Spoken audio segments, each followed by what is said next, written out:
So I'm going to start with a strange story to start with. And you're probably thinking to yourself, what's new? So it's a story out of 1 Kings, chapter 21. There's a king, Ahab. You may remember Ahab, but you probably for sure remember his infamous wife, Jezebel. We still use her name as an expression today, right, to talk about some wicked, manipulative woman in particular. So Ahab was king over Israel, and there was a vineyard that was nearby the palace that belonged to a gentleman named Naboth. And Ahab thought, oh, this would be so convenient if I had this vineyard that I could convert into a vegetable garden.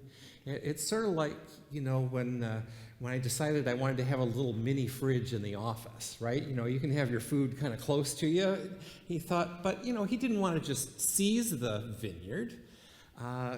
He thought, well, if I either offer to buy the vineyard from Naboth, or maybe he would rather I have lots of land myself. I have other vineyards elsewhere that are much nicer than this one. Maybe I can just make him a trade. So Ahab goes to Naboth and says, I really would love to have your vineyard as a vegetable garden for the palace. I would gladly give you another better, bigger vineyard, or if you'd rather have me just pay that cost for it. And Naboth said, I can't do that, king. This is my family inheritance. It was more to him than just the land. It was part of his family inheritance. There was also sentimental value, almost a sacredness to the land. And so Ahab went home dejected.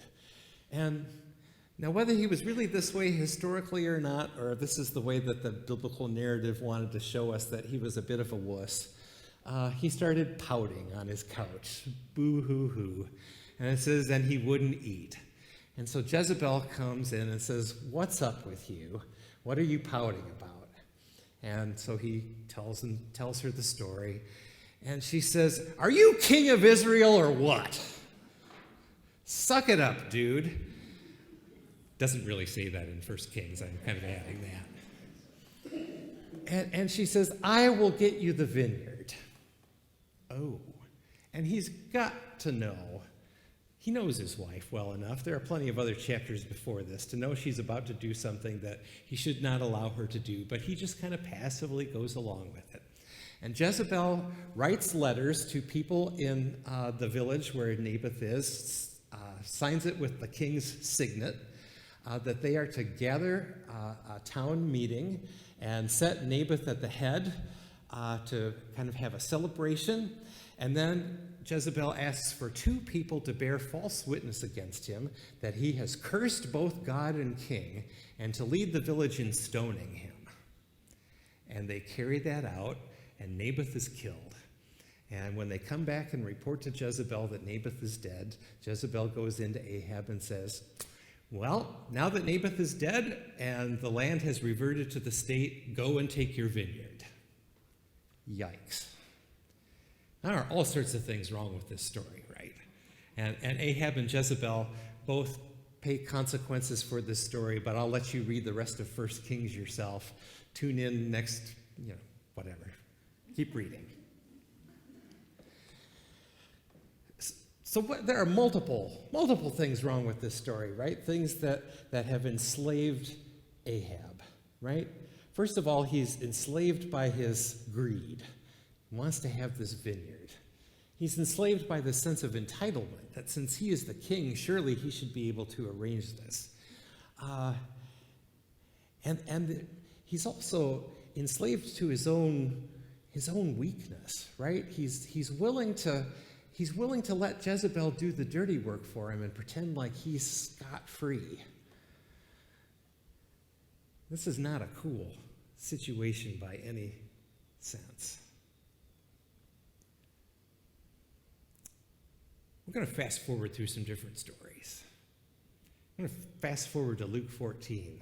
Jesus tells a parable about a great banquet. It says the master set up this elaborate dinner, this elaborate feast, and invites all these different guests to come. And at the last minute, every last one of them makes an excuse. Now, those of you who have planned elaborate parties and have had people cop out on you, you know the feeling, right? So one of them says, well, I just bought a field, Master. I got to go check it out. Another says, I just bought a batch of oxen. I need to go try them out in the field. Another one says, well, I was just married. I really can't come. And the master then sends out the servant, well, if none of these folks will come, go out into the town and just invite anybody and everybody, lame, blind, crippled, beggars waiting at the door, have them all come in. Because none of these other folks are going to enjoy my feast if they decide at the last minute to show up. Now, is there really anything wrong with buying a field? No. I mean, God even promises Israel land, right, in the Hebrew scriptures. No, buying a field is okay. Is it a bad thing to have oxen? No, Jesus even talks about, to the Pharisees, gosh, if you have an ox that falls in a pit on the Sabbath, you'll do enough work on the Sabbath to fish it out of the pit. The oxen are cool. It's good to have oxen. You can't work the field without the oxen. Is it a bad thing to marry? Well, maybe the Apostle Paul sort of seemed to think so later on, but Jesus, no, that is cool. Remember, Jesus' first sign in the Gospel of John is at a wedding in Cana of Galilee, right? Presumably maybe a family member or a friend that he was invited to the wedding. No, weddings are cool. It's bad to have a honeymoon. No, that's cool. All these things are good in and of themselves. But what happens in the parable? They're all used as excuses to not fellowship with God and with one another. They're all things that become obstacles. That's what happens when we don't use those things, but when those things use us. Matthew's gospel, you may remember the young man who came up to Jesus and said, "Teacher, what good deed must I do to inherit eternal life?" He says, "Well, what do you think?" Right? And he answers, and they have a little back and forth about the commandments, right? And of course, love God and love your neighbor as yourself. And yeah, these are all good things. You got it. And Jesus finally says, and if you're really itching to be perfect, remember back to that earlier part of the Sermon on the Mount, be perfect as your Father in heaven is perfect. If you're really looking to be perfect, well, sell your possessions and give the money to the poor and come follow me. And the man walks away dejected because he has many possessions, and that would be pretty tough.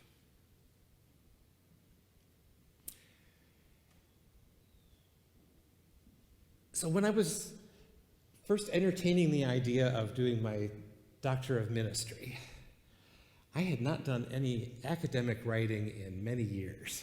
I was sort of intimidated about what that was going to look like. And one of the things for my admission was to write a paper in true academic form with footnotes and the whole schmear. Now, little did I know that most people just went back 20 years and grabbed something they'd written before and turned it in. I was a sucker and thought that I needed to do it over again. But actually it was a good thing because it kind of gave me confidence that I could still do it even though it took a while. And I decided to write that admission paper on an episode between St. Francis of Assisi, and his going to, who ends up, he goes to the Sultan in Damietta, Egypt during the Crusades to try to sue for peace. And there's this wonderful episode where Francis and Sultan al-Malik are in dialogue together about Christianity and Islam, and it's a cool deal. But I learned so much about St. Francis in the midst of doing that whole thing. And Francis's ideas about possessions and why he himself took an oath to give away his possessions. He had actually come from a very wealthy family. He came from some wealth, and when he was a young man, he was a bit of a dandy. He liked to dress in fancy clothes. He was rather enamored with chivalry. He actually tried to become a knight and fight in a war between two city-states in Italy, very un-Francis-like, right? And so he has this major conversion of things.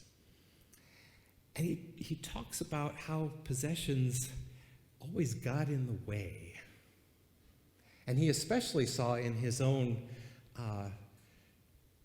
13th century, I guess it would be, and the violence that was going on, that having property and having land always led to people building up military forces to protect it, and it led to violence. And his thought was, if we just give it all away, we won't have to fight over it.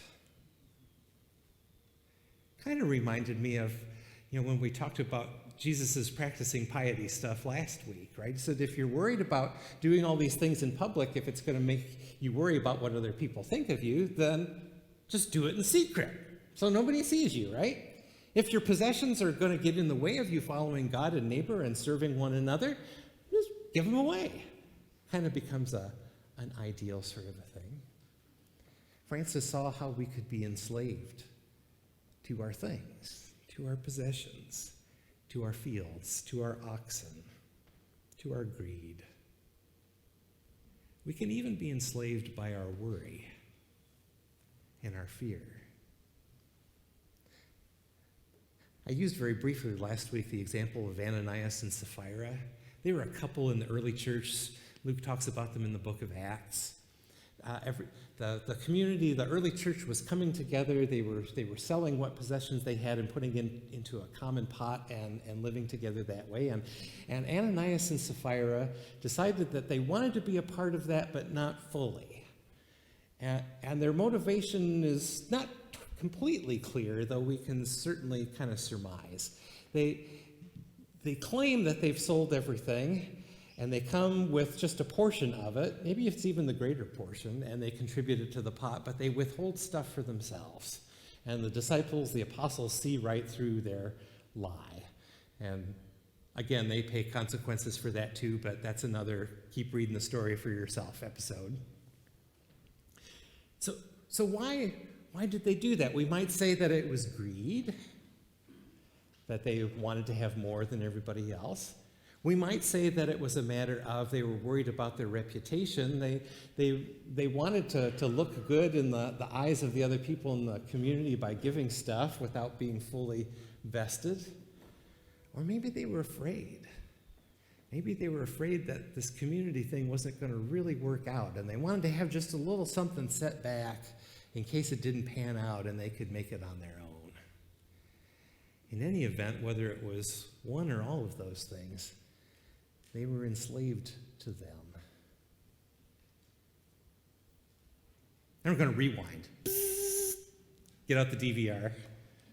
You got to click it all the way to 4 for this one because we're going back to Exodus. Chapter 16. You remember Exodus, they'd just gotten out of Egypt, they're wandering around in the wilderness, they're rightfully, I think, complaining to God about where's the water, where's the food, if we got to wait 40 years to get to the land, at least you can feed us along the way, kind of thing. And so God gives them manna, right? Manna actually is Hebrew for what is it? So when the people ask, what is it? Moses says, yeah. Right? Oh, manna, what is it? This bread from heaven, right? And there are very explicit instructions as to how this is supposed to work, right? It works just like the Lord's Prayer is going to work out thousands of years later. Jesus asks for us to pray for give us this day our daily bread. The manna is supposed to work the same way. It becomes daily bread. In the morning, the manna comes down. People are supposed to go out, take just what they need, and then have it for that day. And their explicit instruction is don't hold any over for the next day. I guess God doesn't like leftovers. I don't blame God. No, it's not really it's a point of faith, right? Trust me. The next day there will still be bread. Don't hold any back out of fear that there won't be bread the next day. But of course, we are human beings, right? There were a bunch of folks who held it over till the next day. And when they woke up and looked at it, do you remember what was in it? Yeah, but there were worms, maggots sometimes the translations are. Yeah, it's full of worms. They'd gone bad, right? They were enslaved to their fear, their worry. What if it doesn't come?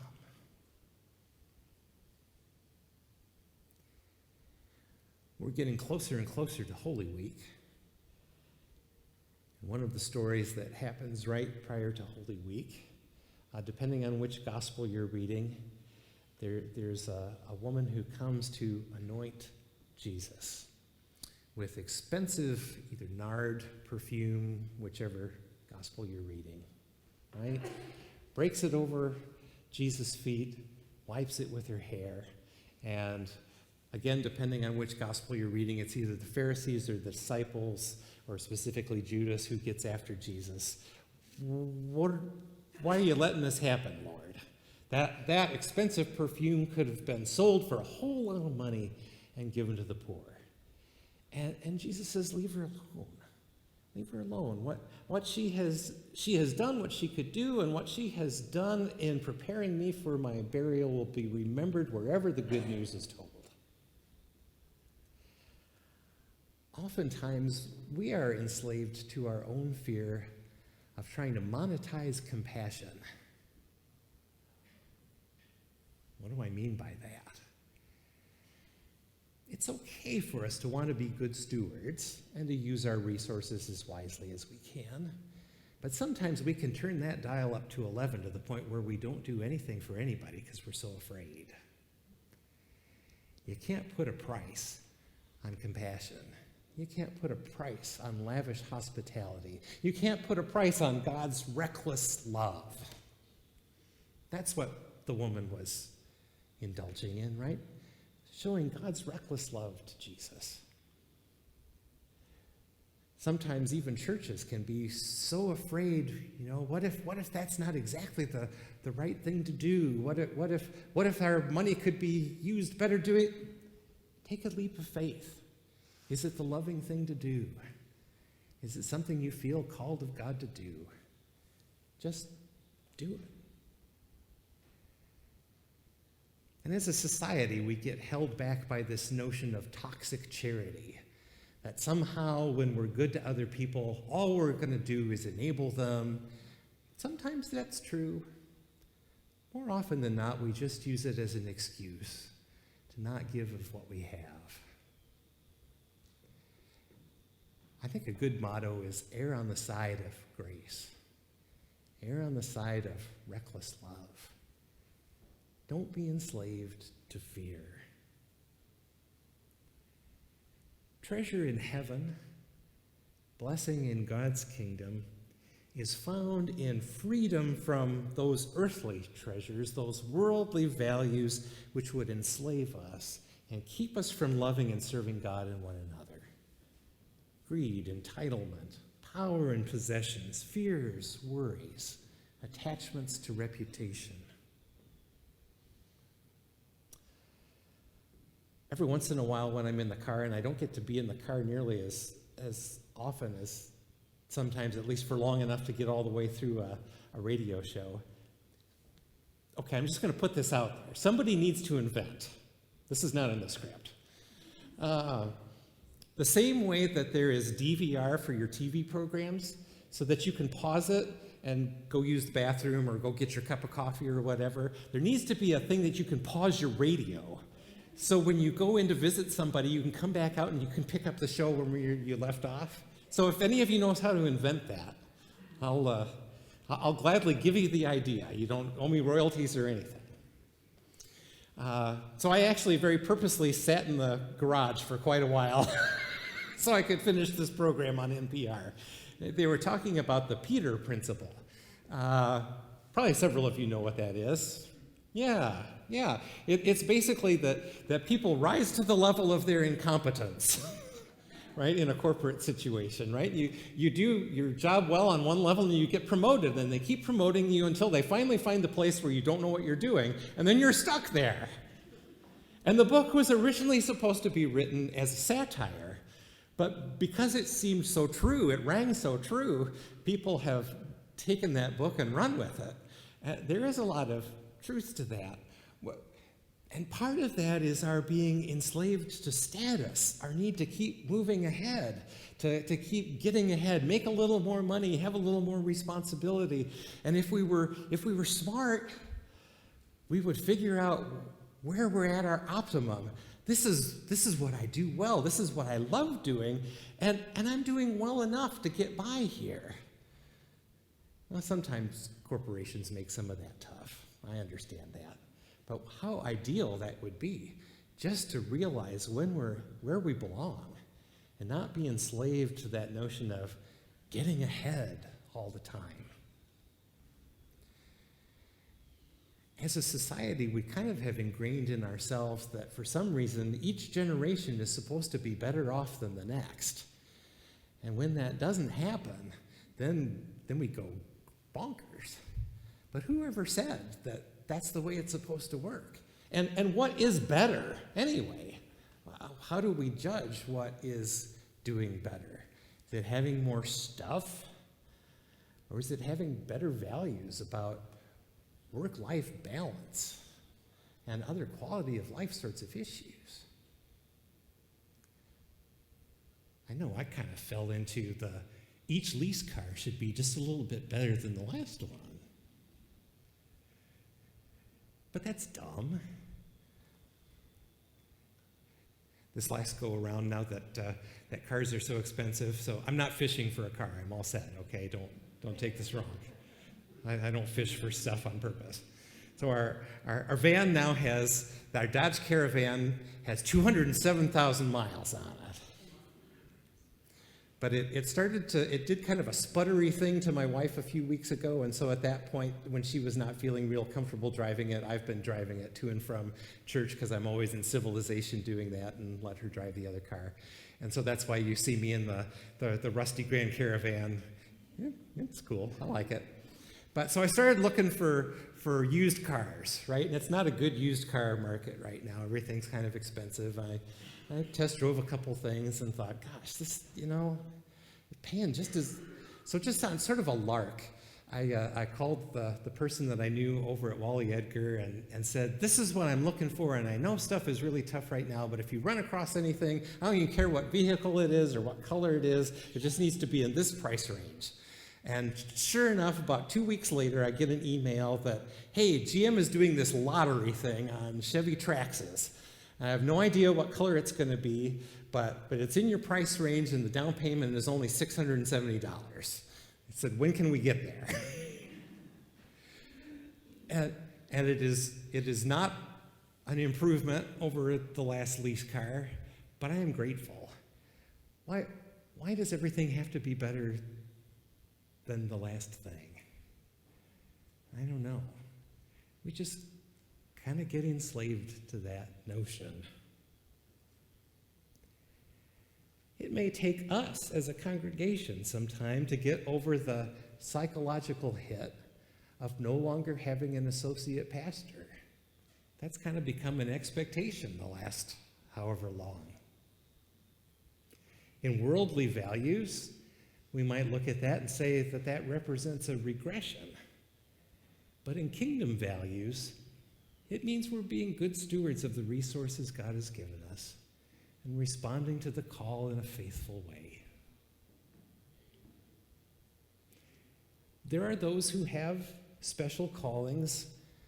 I think they're special callings to rid themselves of particular attachments. Originally, Catholic priests were not required to be celibate. It was a special calling. Some believed that they were called to be celibate and others not. And it wasn't until the Middle Ages that became required for all. It was considered to be a special calling. And there are even pastors who, while it's not mandatory, feel that that is a special calling for them to remain unmarried, to devote their entirety of their life and living to ministry in the church. There are monastics still to this day who take an oath of poverty, much for the same reasons that Francis did in the 1200s. And there are regular folks that you and I all know who have chosen to follow a less public calling, but a very real public calling to live very simply. You know, my Chevy Trax is going to look pretty fancy compared to Bishop Keaton's car that he drove around. I remember looking at the car parked in the Bishop's Spot at annual conference and thinking, who's parked in the Bishop's Spot? It was this ratty old Chevy from the 90s. That was, Bishop Keaton had a very special calling. Even though he was the bishop of the church, to live very simply. God bless him. For these that have these special callings, their sacrifices in some ways actually make life easier. Right? Practicing piety in public tempts you to try and look good in others' eyes. Do everything in secret. Possessions and other worldly attachments, prying your loyalty away from God and God's righteousness, get rid of them. Perhaps there are some of you in this room right now who, hearing these words, are feeling such a calling. I don't want to discount that. You just never know when God is going to speak to somebody. I have a special call for you. Don't put on the busy signal, just in case.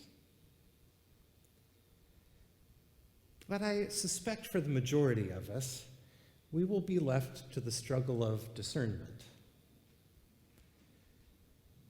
Discerning where is the line between practical concern and obsessive, maybe idolatrous, worry.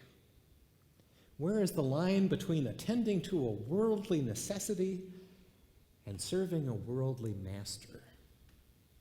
How will we endeavor to seek first the kingdom of God and God's righteousness and be content with however many or however few other things are added to us as well? And I wish I had an easy answer for you. I don't. And chances are you will navigate it and not always feel as though you're getting it right. That's where the reckless love and grace of God comes in. But I trust that if we're mindful and prayerful, that we will navigate that. We'll think about that in every decision we make, from which insurance to buy, which car to buy, how to relate to. Are we enslaved to our stuff, or are we serving the true master? Seek ye first the kingdom of God and God's righteousness, and all these things shall be added unto you. Alleluia, alleluia.